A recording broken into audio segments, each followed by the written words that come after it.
ஆனால் அவங்க வந்து கடைசி ஒரு ஆயுதம் இருக்குல்ல, அணுகுண்டு, அதை வந்து எடுத்து போட்டுடலாமான்னு பேசிட்டு இருக்கும்போது தான் முந்தா நாள் சைனா வந்து என்ன சொல்லியிருக்காங்க வந்து, தப்பி தவறி நீ வந்து அணு ஆயுதத்தை கையில் எடுத்த இஸ்ரேலுங்கிறது இல்லாமல் பொசுக்கி போடுவோம் அப்படின்னு சைனா வந்து மிரட்டல் கொடுத்துட்டாங்க. யாருக்கு? இஸ்ரேலுக்கு வந்து வார்னிங் கொடுத்துட்டாங்க. இப்போ இந்த வரலாறு பேசுகிறோம்ல, 67 சண்டை இஸ்ரேல் ஜெயிக்கிறாங்க, 73 பிரச்சனை, ஒப்பந்தம் வருது, ஆனால் இஸ்ரேல் ஜெயிச்சிட்டாங்க, ஒப்பந்தம் வந்துருச்சு. ஓகே, அதுக்கப்புறம் 90, 96, 2006 ஜெயிச்சுக்கிட்டே இருக்காங்க. 1500 அனுப்பிச்சோம்னா 1400 அடிப்பாங்க, இன்னும் ஒரு 100 மிச்சம் வரும். அப்போ 100 கீழே விழுந்தாலே பயங்கர பாதிப்பு கிடைக்கும். அப்போ என்ன பண்ணுறாங்க, அங்கே வந்து 2000 அனுப்பணும் அப்படின்னு நம்பர் இருக்கு இல்லையா, குவான்டிட்டி, அதை வந்து அதிகப்படுத்துறாங்க. அந்த குவான்டிட்டி அதிகமாகிறது தான் இஸ்ரேலுக்கு பெரிய மைனஸ். யூதர்கள் எப்பவுமே வந்து என்ன பண்ணுவாங்கன்னா, பணத்தை கொடுத்து வட்டி வாங்குவாங்க. பணம் டிரான்சாக்ஷன் இருக்குல்ல, அதில் வந்து ஆதி காலத்துலேருந்து ரொம்ப பெரிய பணத்தோட டிரான்சாக்ஷன். அதுக்கப்புறம் ஏதாவது ஆட்சியாளர்கள் எந்த இடத்துல இருந்தாலுமே அவங்களுக்கு ஆசை காமிக்கிறது, மது மாது எல்லாம் சப்ளை பண்ணுறது, அப்படி ஆரம்பிச்சு இருக்கிற அத்தனை கெட்ட காரியங்களும் தைரியமாக பண்ணக்கூடிய ஆட்கள், எனக்கு தேவை என் பொழப்புக்கு என்ன வேணாலும் பண்ணலாம் அப்படிங்கிற மாதிரி மனப்பான்மை உள்ளவங்க வந்து யூதர்கள். இஸ்ரேல் பேச்சை கேட்டு அமெரிக்கா அடிக்க வந்துட்டேன், அமெரிக்கா நாசமாக போனேன். அமெரிக்காவோட இழப்பு வந்து வரலாறு காணாத இழப்பு.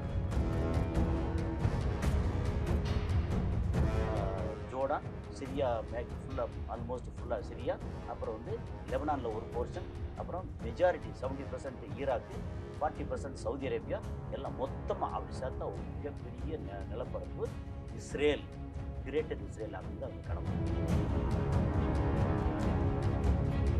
யார்கிட்ட வந்து உயர்வான ஆயுதங்கள் இருக்கு, அவங்களுக்கு வந்து கத்தி இருக்கா, ஈட்டி இருக்கா, அது போக பீரங்கி இருக்கா, அதுக்கப்புறம் வந்து வான்படை இருக்கா, கப்பற்படை இருக்கா, இப்போ வந்து சைபர் டெக்னாலஜியில் பெரிய ஆளாக இருக்கமா, அல்லது வைரஸில் ஏதாவது விட்டு பண்ணுறோமா அப்படின்னு யார் கையில் ஆயுதங்கள் அதிகமாக இருக்கோ அவங்க சைடில் வெற்றி வந்து சாத்தியம்.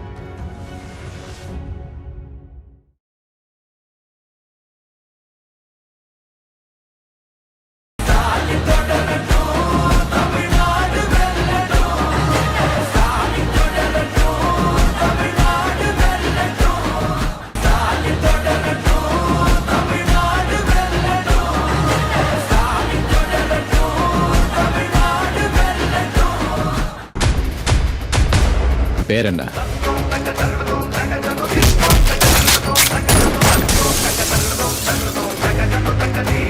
ஆச்சி மசாலா. எந்த சமையலும் ருசி தேடும் ரகசியம். 20 ரூபாய். கிங் டிவி சொந்தங்கள் அனைவருக்கும் இந்த டேவிட் அன்பு வணக்கங்கள்.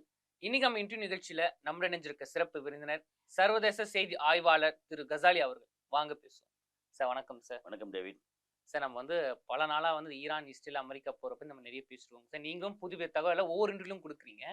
இப்போ எனக்கு என்னன்னா சார், இந்த ஒரு போர்ல வந்து ஆக்சுவலி ஈரான் இஸ்ரேல் போருக்கான போர் தான் இந்த போர்லே. ஆனா இந்த போர்ல அதிகமா பேசப்பட்ட நாடு அமெரிக்கா தான் சார். ஆமா. இந்த இஸ்ரேல் ஒரு நாடு இருக்குல்ல சார், இப்போ அவங்க எந்த நிலைமை இருக்காங்க சார்? ஏன்னா சில வீடியோலாம் வந்துச்சு, நெதன்யாகு இறந்து விட்டார், அகால மரணம். நானே எத்தனை இடத்துல சொல்லியிருக்கேன், இறந்துட்டா சொல்லியிருக்கேன், அதுக்கப்புறம் உயிரோடு இருக்காரு அப்படின்னு. அது அண்டர்டேக்கர் மிஞ்சார் போல சார். அண்டர்டேக்கர் 7 வாட்டி செத்து 7 வாட்டி பழிச்சு வந்தார் போல. அதான் அவரு ஃபீனிக்ஸ் பறவைன்னு சொல்லுவாங்க, அப்படி எடுத்து. ஆமா, நல்லா வந்து பொசுங்கி போனதுக்கப்புறம் சாம்பல்ல இருந்து உயிர் தெளிந்து வர்றது.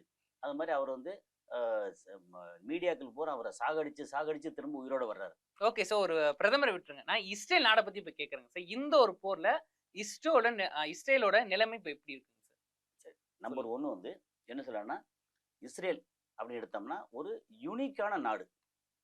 ஓகே, இஸ்ரேலை வந்து ஆட்சி பண்றதோ அங்க மெஜாரிட்டியா இருக்கிறது வந்து யூதர்கள், ஜூஸ் அல்ல ஜியோனிசம், அந்த அந்த உட்பிரிவெல்லாம் வேண்டியதில்லை. யூதர்கள் அங்கே வந்து இஸ்லாமியர்கள் இருக்காங்க, இஸ்ரேலில் கிறிஸ்தவர்கள் இருக்காங்க, பட் என்ன மைனாரிட்டி. ஓகே, அதில் பிரிஞ்சு பாலஸ்தீன் சொல்லி நாடு, முதல்ல மொத்த இஸ்ரேல் நாடு வந்து ஒரு மாதிரி கொஞ்சம் ட்ரையாங்கில் அப்படி இருக்க நாடு வந்து மொத்த இஸ்ரேல் வந்து பாலஸ்தீனா இருந்தது. அதில் 1947, 48 அந்த டைமில் தான் அவங்க வந்து ஒரு தனி நாடாக உள்ளே வருது. அதுக்கு காரணம் வந்து யூகே வந்து பல நாடுகளை கெடுத்துருக்காங்க. போன ஒரு ஒரு 3 வகையான தீவு, யுனைடெட் தானே கிங்டம்னா வந்து இங்கிலாந்து, ஸ்காட்லாண்டு, அயர்லாந்து, அப்படின்னு ஒரு யுனைடெட் கிங்டம் அது. அந்த யூகே பிரிட்டிஷ்காரங்க வந்து எங்கே விட்டு போனாலும் நாடை வந்து சுதந்திரம் கொடுத்துட்டு நான் வந்து ஓகே நான் விளைகிறேன் அப்படின்னு போகும்போது அங்கே காலங்காலத்துக்கு பிரச்சனை இருக்கிற மாதிரியே பண்ணிட்டு போவாங்க. இப்போ இந்தியாவுக்கு சுதந்திரம் கொடுத்து போகும்போது இந்தியா சுதந்திரம் கொடுத்தாச்சு. ஆனால் இந்த பக்கம் வந்து பாகிஸ்தான், இந்த பக்கம் வந்து பங்களாதேஷ், ரெண்டையுமே மேற்கு பாகிஸ்தான் கிழக்கு பாகிஸ்தான் அப்படின்னு கொண்டு வந்து இடையில இந்தியா. அப்போ அங்கே வந்து ஒரே சண்டை பிரச்சனை. அதனால் இந்தியாவுக்கு பாகிஸ்தான பிரச்சனை வந்து பிரிஞ்சு போகிறோம்னு சொல்லி அதுக்கப்புறம் இந்த மாதிரி ஒரு பண்ணுவாங்க. அதே மாதிரி இஸ்ரேலை வந்து இஸ்ரேல் நாடாக உருவாக்கும் போது அங்கே சென்டரில் வந்து ஒரு இடத்த அது வச்சுக்கிட்டு மிச்ச இடத்த பூரா வந்து ஒரு சைடு சின்ன ஒரு துண்டு அது வந்து காசா, இந்த பக்கம் வெஸ்ட் பேங்க், இது ரெண்டும் சேர்த்து பாலஸ்தீன். ஆனால் ஊட வந்து இஸ்ரேல். பிரிக்கும் போதே கரெக்டாக வந்து இங்கே பாதி அங்கே பாதி ஒரு மாதிரி பிரித்து கொடுத்தா அந்த பிரச்சனை வரப்போகிறது இல்லை. உனக்கு வந்து கடல் பக்கம் வேணுமா, ஒரு பெரிய நீளமான இடம் கடல் பக்கம் இருக்குது. அதில் ஒரு 10-40 கிலோமீட்டர் வரைக்கும் கடல் வந்து இவங்ககிட்ட இருக்குது. யார்? காசா பாலஸ்தீனில் இருக்குது. ஸோ இந்த மாதிரி ஒரு சூழலில் ரெண்டாக பிரித்து விட்டாங்களா. இப்போ மாறி மாறி வந்து சண்டை கிண்டை. அப்புறம் வந்து இவன் வந்து இஸ்ரேல் என்ன பண்ணான்னா, இஸ்ரேலோட மனப்பான்மை ஒன்று இருக்குது. எப்படின்னா, உலகத்திலேயே தான் உயர்ந்தவன், மற்ற அவ்வளோ பேரும் ஓகே இன்க்ளூடிங் கிறிஸ்தவர்கள், இந்துக்கள், இஸ்லாமியர்கள் அவ்வளோ பேரும் எங்களுக்கு சேவை செய்ய பிறந்தவர்கள். ஸோ ஒரு விஷயம் சொன்னீங்க, அதாவது இஸ்ரேல் இருக்கின்ற அந்த இயேசு கிறிஸ்துவ வரலாற்றையும் தப்பா தான் சொல்றாங்க அப்படின்னு. அப்போ இப்போ அந்த ஈரானோட இப்போ இங்க மோதும் போது ரொம்ப பின்தங்கி இருக்கிறாங்களோ அந்த வரலாற்றை ஒப்பிடும் போது, அப்படிப்பட்ட ஒரு இஸ்ரேல் நாடு ஆனா இன்னைக்கு வந்து ஈரான் கிட்ட மோதும் போது தான் தான் ஒரு பெரிய ஆள் இருக்கணும்னு நினைச்ச அவங்க தெரியாம முதலிட்ட போய் தலையை கொடுத்துட்டாங்களோ அப்படின்னு விஷயம். அதுக்கு என்ன காரணம்? இந்த மாதிரி இந்த வரலாறு சொல்றோம்ல, இதுல வந்து ஒவ்வொரு இடமா அடிக்கிறாங்க, வெற்றி அடிச்சுட்டே வராங்க. வெற்றி வெற்றி மேலும் வெற்றி. ஓகே, அப்போ 48 ஃபார்ம் பண்ணும்போது சின்ன இடமா ஃபார்ம் பண்ணுறாங்க. அதுக்கப்புறம் அவங்க கையில் ஆயுதம் இருக்குது. பின்னாடி வந்து இந்த ஏரியாவில் வந்து நமக்கு ஆள் தேவை, ஒரு வேட்டை நாய் தேவை அப்படின்னு அமெரிக்கா நினைக்குது. ஆக்சுவலாக ஃபார்ம் பண்ணது பிரிட்டிஷ்காரன். ஃபார்ம் பண்ணி இங்கே வந்து ஏன்னா பிரிட்டிஷில் வந்து அவங்க யூதர்கள் எப்போவுமே வந்து என்ன பண்ணுவாங்கன்னா பணத்தை கொடுத்து வட்டி வாங்குவாங்க. பணம் டிரான்சாக்ஷன் இருக்குல்ல, அதில் வந்து ஆதி காலத்துலேருந்து ரொம்ப பெரிய ஆட்கள் பணத்தோட டிரான்சாக்ஷன். அதுக்கப்புறம் ஏதாவது ஆட்சியாளர்கள் எந்த இடத்துல இருந்தாலுமே அவங்களுக்கு ஆசை காமிக்கிறது, மாது எல்லாம் சப்ளை பண்ணுறது, அப்படி ஆரம்பித்து இருக்கிற அத்தனை கெட்ட காரியங்களும் தைரியமாக பண்ணக்கூடிய ஆட்கள். கொஞ்சம் கூட வந்து என்ன சொல்லணும்னா ஒரு மனக்கிலேசம், ஐயோ இப்படி பண்ணிட்டோமே அப்படிலாம் ஒன்றும் கிடையாது. எனக்கு தேவை என் பொழப்புக்கு என்ன வேணாலும் பண்ணலாம் அப்படிங்கிற மாதிரி மனப்பான்மை உள்ளவங்க வந்து யூதர்கள். ஓகே, அதுதான் வந்து இயேசுநாதருக்கு பிடிக்கலன்னு சொன்னோம். இந்த மாதிரி வந்துச்சா. அப்புறம் யூகேல அங்கே சொல்லி முக்கியமான இடத்துல அங்கே சொல்லி எங்களுக்கு ஒரு நாடு வேணும் அப்படின்னா அப்போ என்ன செய்வீங்க, கொஞ்சம் இடத்தெல்லாம் வாங்க அப்படின்னு அதுக்கும் ஒரு பேங்க்கு உண்டாக்கி அதில் இருந்து அங்கே இருக்க வெறும் கட்டாந்தரையெல்லாம் வந்து காசு கொடுத்து வாங்கி கொஞ்சம் இடத்த பார்த்தேன் ரெடி பண்ண உடனே எங்களுக்கு நாங்கள் இடத்த வாங்கிட்டோம் அப்படின்னா, அப்போ நீங்கள் வந்து ஆப்பிரிக்கா போகிறீங்களா? இல்லை, இப்போ எங்களோட புராதன நிலம் வந்து இதுதான், இங்கே தான் அப்படின்னு. சரி ஓகே, உங்களுக்கு பிரித்து கொடுத்துறோம். ஏன்னா அந்த டைமில் வந்து பிரிட்டிஷ் ஆளுகைக்கு கீழே இருக்குது. ஸோ சுதந்திரம் கொடுத்துட்றோம். 48 நீங்கள் உங்களுக்கான நாடு இது அப்படின்னு ஃபார்ம் பண்ணும்போது பிரச்சனை வருது. ஈஜிப்டுக்கும் இந்த இஸ்ரேலுக்கும் பிரச்சனை வருது. பிரச்சனை வந்ததுக்கப்புறம் ஏன்னா என்ன இப்போ ஈஜிப்டுக்கு பிரச்சனை பண்ணாலுமே அந்த நாட்டை வந்து ஆட்சி பண்ணி விட்டுட்டு போக போகிறது யார் அப்படின்னா பிரிட்டிஷ்காரன் கையில் வந்து பீரங்கி அதுன்னு ஆயுதம் நிறையா இருக்குது. எப்போவுமே எல்லா நேரத்துலையும் ஆயுதங்கள் தான் அடுத்த நாட்டை வந்து எப்படி தீர்மானிக்குது. ஓகே, அதுக்கு இடைச்சர்களாக ஒன்று சொல்லிடலாம். இப்போ வந்து இந்தியாவில் வந்து முதல்ல வந்து இந்தியாங்கிறது இவ்வளோ பெரிய கட்டமைப்போட இந்தியாவா இல்லை. அது தனியாக பிரிஞ்சு இங்கே சேரசோழ பாண்டியன் மாதிரி, அந்த பக்கம் சாளுக்கியர் மாதிரி, அங்கிட்ட ஹர்ஷர் மாதிரி, கனிஷ்கர் வந்து நிறைய அப்படி பிரிஞ்சு இருந்துச்சு. அதில் ஒரு கட்டத்தில் வந்து இங்கே பாபர் இல்லை அதுக்கு முன்னாடியே ஆட்கள் இங்கே வந்திருக்கும் போது அங்கேருந்து வந்த முகலாய பேரரசு, அதுக்கு முன்னாடி உள்ள இஸ்லாமிய பேரரசுகள் அவங்க வந்து ஏன் ஜெயிச்சாங்கன்னு ஒரு காரணம், அவங்ககிட்ட ஆள் கம்மி தான். ஆனால் காட்டாந்தரையில் காட்டானா இருந்த ஒரு உடல் வலிமை உள்ளதுதான். ஆனால் அது மட்டும் பத்தாது, பீரங்கி இருந்துச்சு. அந்த பீரங்கி தான் வந்து இங்கே வெற்றி. இவங்க வந்து யானை குதிரை படம்லாம் இருக்கும், ஆனால் பீரங்கி ஒரு இது அடிச்சாச்சுன்னா எல்லாம் வந்து புளிரிட்டு பின்னாடி போகும், குதிரைலாம் பின்னாடி போகும். அப்போ செத்து மடியும் போது அவங்க வெற்றி சாத்தியமாச்சு. அது மாதிரி எல்லா காலத்துலேயும் யார்கிட்ட வந்து உயர்வான ஆயுதங்கள் இருக்கோ அவங்களுக்கு வந்து கத்தி இருக்கா, ஈட்டி இருக்கா, அதுக்கு போக பீரங்கி இருக்கா, அதுக்கப்புறம் வந்து வான்படை இருக்கா, கப்பற்படை இருக்கா, இப்போ வந்து சைபர் டெக்னாலஜியில் பெரிய ஆளாக இருக்கமா, அல்லது வைரஸில் ஏதாவது விட்டு பண்ணுறோமா அப்படின்னு யார் கையில் ஆயுதங்கள் அதிகமாக இருக்கோ அவங்க சைடில் வெற்றி வந்து சாத்தியமாகும். இல்லை, என்னோட கேள்வியும் அதுதான் சார். நீங்கள் அதுக்குள்ளேயும் பதில் சொல்லிட்டீங்க. சரி, என்னன்னா இப்போ நீங்கள் யார்கிட்ட ஆயுதம் இருக்கோ அந்த நாடு தான் பெஸ்ட் நாடு அப்படின்னு எடுத்துக்கலாம். அப்போ இஸ்ரேலும் சொல்றாங்க நாங்க தான் பெஸ்டான நாடு அப்படின்னு இருந்தாங்க. ஆனா அப்படி இருக்கும்போது ஈரான் கிட்ட மோதும் போது மட்டும் ஏன் அது அதுதான் அடுத்த ஏன்னா இந்த ஈரான் இது சொல்ல போகும்போது ஏன் இவ்வளவு தூரம் டீட்டெயில் சொல்றோம்னா இவங்களை பத்தின விளக்கம் வந்து நம்முடைய நேயர்களுக்கு சொன்னா இந்த இந்த விளக்கம் வந்து உண்மையில அவசியம் தேவைப்படுது. ஏன்னா இத்தனை வருஷமா 1948 அங்க வந்து சுதந்திரமா அவங்களுக்கு ஒரு நாடு கிடைச்ச சுதந்திரம் இல்லை, அவங்களுக்கு ஒரு நாடா ஃபார்ம் பண்ணதுக்கு அப்புறம் இப்போ 1967 வந்து 6 நாள் யுத்தம்ங்கிறது ரொம்ப ஒரு ஃபேமஸ் யுத்தம். அங்க வந்து ஈஜிப்ட்ல வந்து ஆட்சி பண்ணவர் ரொம்ப புகழ்பெற்ற ஒரு அதிபர். ஓகே, அப்போ இந்த மாதிரி எல்லாம் அரேஞ்ச் பண்ணி யுத்தம் தான். அந்த 6 நாள் யுத்தத்துல இஸ்ரேல் பண்ண வெற்றி கிடைச்ச வெற்றி இருக்குல்ல, அது வந்து இஸ்ரேலை வந்து உலகத்து அளவுக்கு தூக்கி காமிச்சது. இஸ்ரேல் சின்ன நாடு, ஆனா அதுக்கு பின்னாடி இருந்தது வந்து ஒரு மிகப்பெரிய நாடு அமெரிக்கா. ஆயுதத்தை வந்து அள்ளி வழங்குறாங்க. ஏன் அள்ளி வழங்குறாங்கன்னா இந்த ரீஜன்ல நமக்கு பெட்ரோலியம் ப்ராடக்ட் இதெல்லாம் வேணும், அதை வந்து கண்காணிக்கிறதுக்கும் அவங்க வந்து கைமீறி, அதாவது அரபு நாடுகள்லாம் கைமீறி போகாமல் இருக்கிறதுக்கோ நமக்கு தேவைப்படுறது வந்து இஸ்ரேல் மாதிரி ஒரு வேட்டை நாய். இந்த மாதிரி ஒன்று வந்துச்சா. இப்போ வந்து 67 இப்படி வந்துருச்சு. அப்போ 67 வெற்றி. அப்புறம் அந்த பிரச்சனை முடியும்போது என்ன பண்ணுச்சு, டக்குன்னு என்ன பண்ணிட்டாங்க, அங்கே சினாயின்னு சொல்லி ஒரு தீபகற்பம் இருக்கு. ஓகே, அதை பிடிச்சிக்கிட்டாங்க இஸ்ரேல். அந்த பக்கம் பார்த்தா சிரியாவில் அங்கே பார்த்தா கோலன் குன்றுகள் ஒன்று இருக்கு, அதை பிடிச்சிக்கிட்டாங்க. அதுக்கப்புறம் இங்கே வந்து பாலஸ்தீன் வந்து இவ்வளோ பெரிய, அதாவது இவ்வளோ பெரிய அந்த பாலஸ்தீன் வந்து அடிச்சு சுருக்கி சிறுசாக்கிட்டாங்க. இந்த பக்கம் வந்து காசான்னு சிறுசாக்கிட்டாங்க. காசா வந்து மொத்தத்துக்கு எராடிகேட் பண்ண, டோட்டலாக ரிமூவ் பண்ண முடியல. ஏன்னா அங்கே வந்து ஒரு கட்டத்தில் இப்போ சமீபத்தில் பார்த்தீங்கன்னா இப்போ வந்து 24 லட்சம் பேர் இருக்காங்க. சின்ன இடத்துல ஒரு 355 360 ஸ்கொயர் கிலோமீட்டரில் 24 லட்சம் பேர் இருக்காங்க, நெருக்கடியாக இருக்காங்க. ஓகே, அவங்கெல்லாம் யார் அப்படின்னா வெளிநாடுல வேலை செய்வாங்க. அங்கே வந்து லோக்கலில் இஸ்ரேலுக்கு தேவைப்படுற வேலைக்காரங்க. ஆக்சுவலாக அந்த இதில் வந்து நீங்கள் முஸ்லீம் கிறிஸ்தவர்கள் யூதர்னு பார்க்க வேண்டியதில்லை. பாலஸ்தீனில் இருக்கிற காசா மக்கள், இங்கே வந்து வெஸ்ட் பேங்கில் இருக்கிற பாலஸ்தீன மக்கள் யூதர்களுக்கு அல்லது யூதர்களை விட இஸ்ரேலியர்களுக்கு சேவகம் பண்ணக்கூடியவங்க. ஏன்னா இவங்க கொடுக்குற காசு வச்சு இவங்க பொழைச்சிட்டு, அது ஒரு வகையான பொழைப்பு. சென்னையில் இல்லையா, பெரிய பெரிய மகளா இருக்கும், வீட்டு வேலைக்கெல்லாம் பக்கத்தில் இருக்க குடிசையில இந்த வேலைக்கு வருவாங்கல்ல, அந்த மாதிரி அங்கே அப்படித்தான் நடந்துட்டு இருந்துச்சு. ஓகே, அப்போ என்னன்னா இருக்கிற இந்த இடம் நல்ல அருமையான இடமா இருக்கு. அப்போ இடத்த வந்து தூக்கணும்.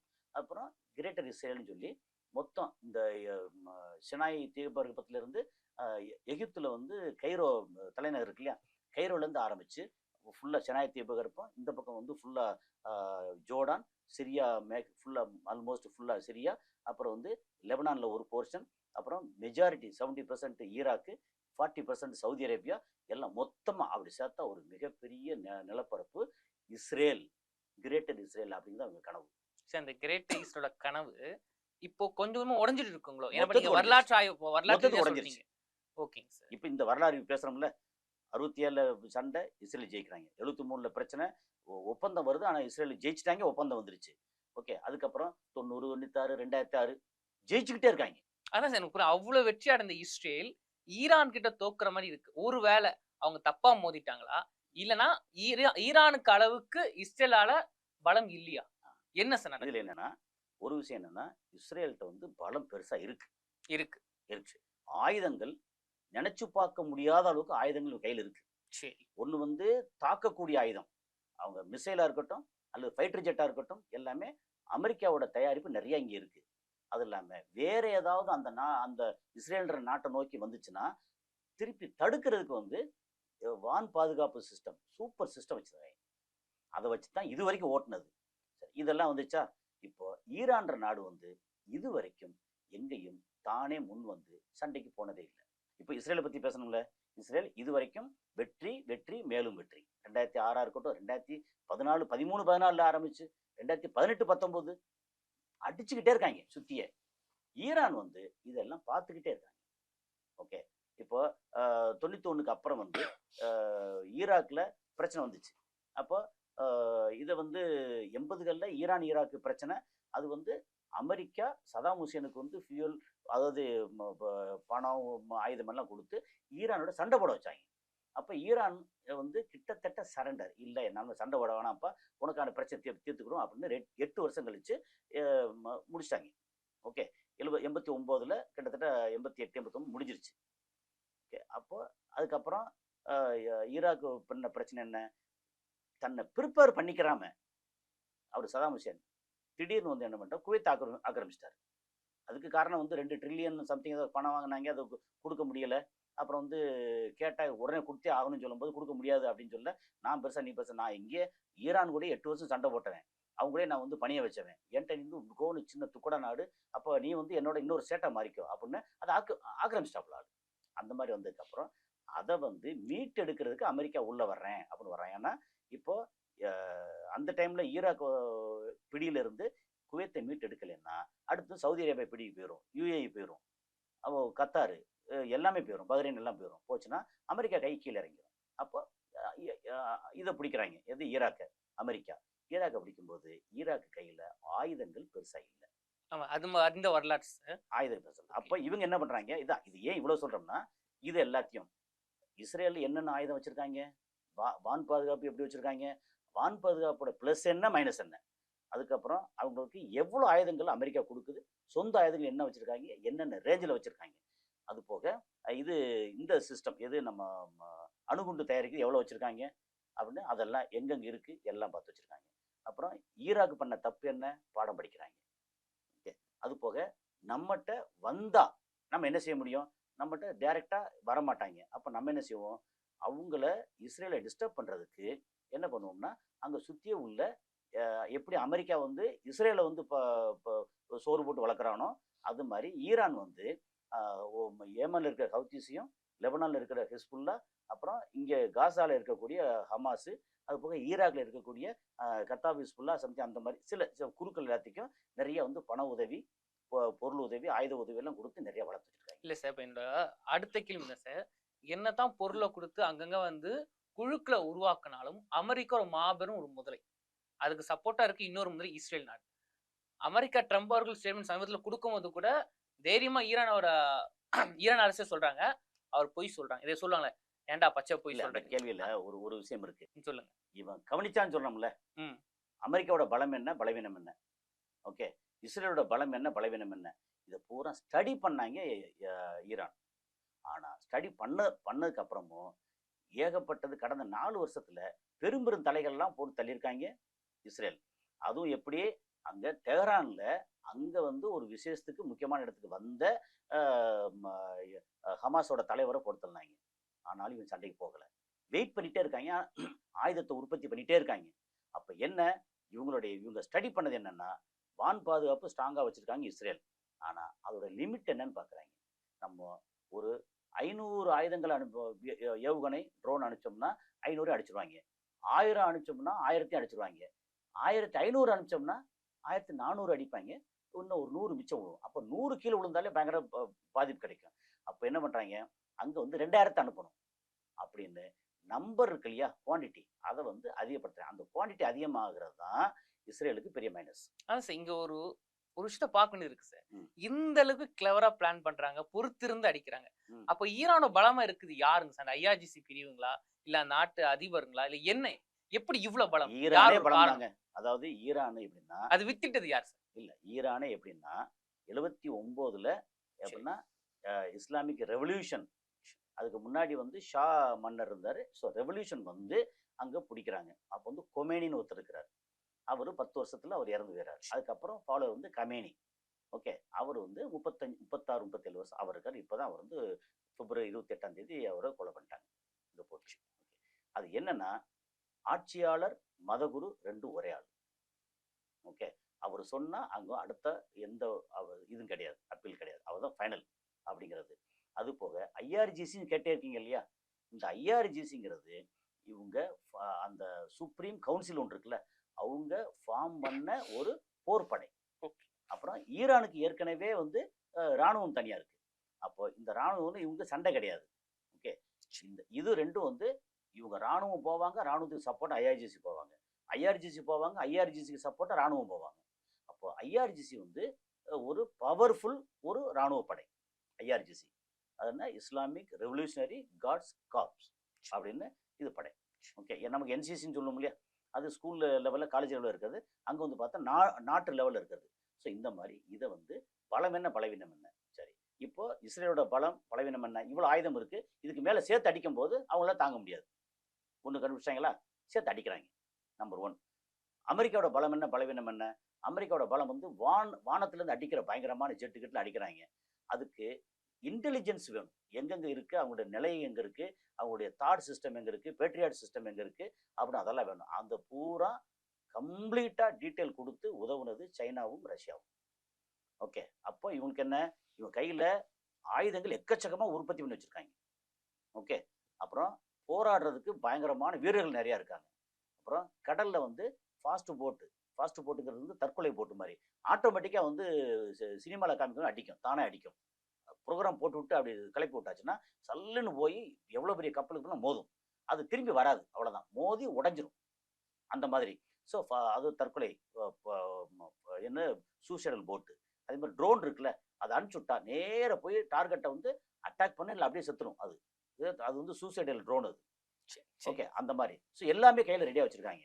அப்போ எங்கே போய் அடிப்பான் இருக்குல்ல, இதுக்கு முன்னாடி அடிக்கும்போது தவறி விழுந்துச்சு இடத்துக்கு. இப்போ அப்படி இல்லை. இப்போ சொன்னபடி ஒரு 10 மீட்டர் 20 மீட்டர் 50 மீட்டர் ரேடியஸ்க்கு உள்ள கரெக்டாக போய் அடிக்குது. இதுக்கு கடைசி உதாரணம் என்ன தெரியுமா? 3 நாளைக்கு முன்னாடி சவுதி அரேபியாவில் பிரின்ஸ் சுல்தான் ஏர்பேஸ் ஒன்று இருந்துச்சு. அதில் கிட்டத்தட்ட 700 மில்லியன் US டாலர் வேல்யூ உள்ள 700 மில்லியன், அதோட கூட நினைக்கிறேன். அந்த E3 அவாக்ஸ்னு ஒன்று இருக்குல்ல, அதுதான் வந்து அமெரிக்காவோட முக்கியமான கண்ணு மூளை எல்லாம் அதுதான். ஓகே, அதுதான் அவ்வளோ தகவலை கம்ப்ளீட்டாக எடுத்து சேமித்து அது மேலே பறந்துட்டே இருக்கும், கீழே வந்து இருக்கும், அங்கே சேமித்து அத்தனையும் வந்து கம்ப்ளீட்டாக கொடுக்குது. அது கொடுக்குற தகவல் தான் அமெரிக்காவுக்கு முக்கியமான மூளை. அந்த அமெரிக்கா வந்து இஸ்ரேல் கொடுக்குறான், இஸ்ரேல் கரெக்டாக அடிக்கிறான். அதை வந்து கரெக்டாக அந்த இடத்துல அந்த பாடியில் செகண்ட் பார்ட் இருக்கு இல்லையா, முன்னாடி உள்ள பார்ட் வந்து பைலட் உட்காந்துருக்கு, இதெல்லாம் இருக்கு இல்லையா, செகண்ட் பார்ட் தான் அவ்வளோ விஷயங்களையும் சேமித்து வச்சிருக்கக்கூடிய சிஸ்டம்ஸ், எலக்ட்ரானிக்ஸ். அதை கரெக்டாக குறி வச்சு ஒரு 4-5 ட்ரோன் மிசைல் அடித்தாங்க, சுக்குநூற உடஞ்சிருச்சு.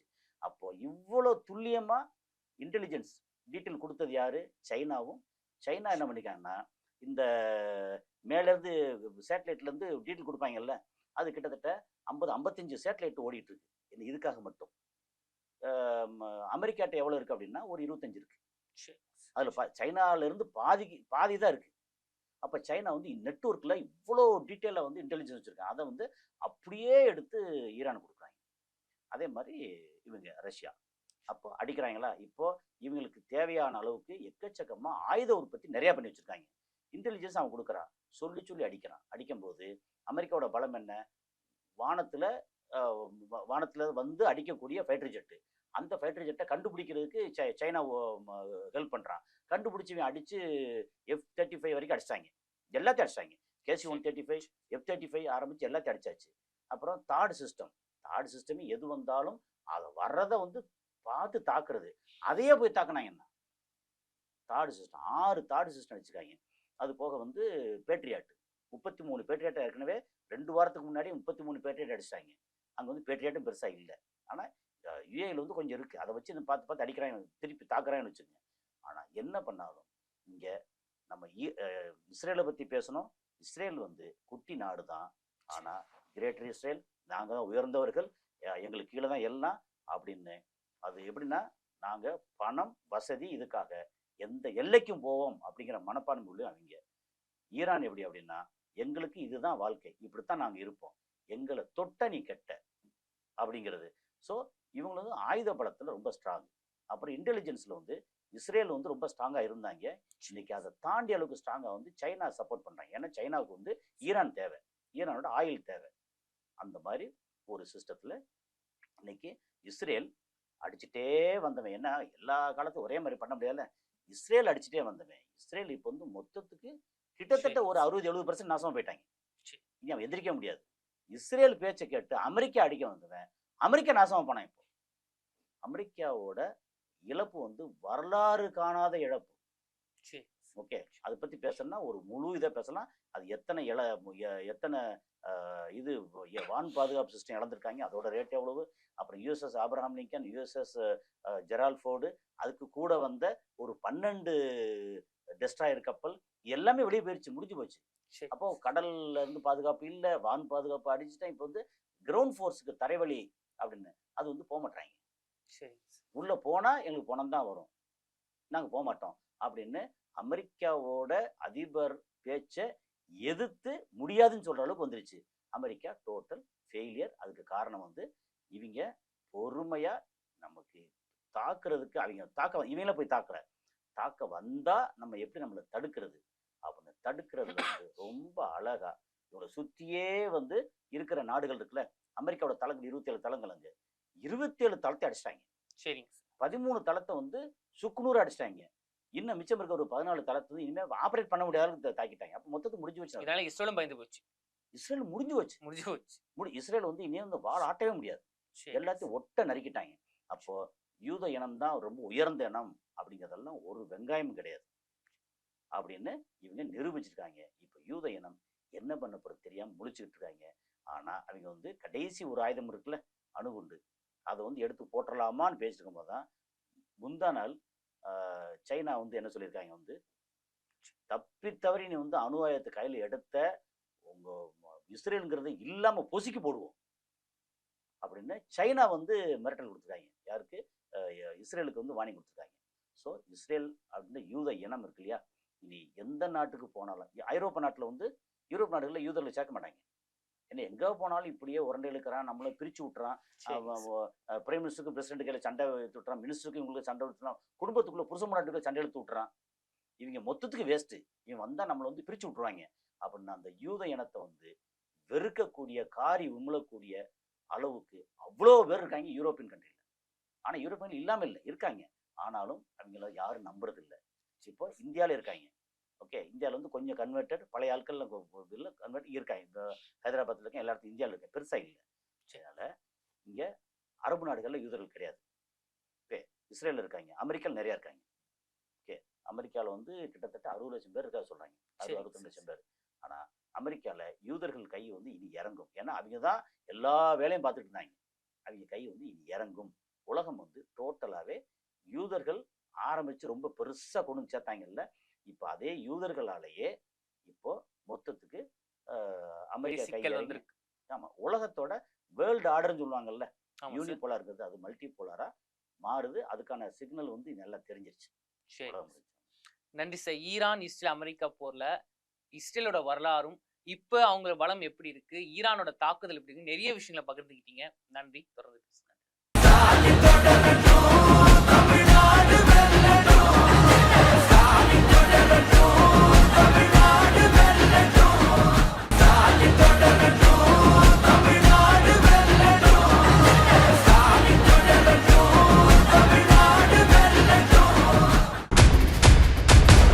பேர் என்ன?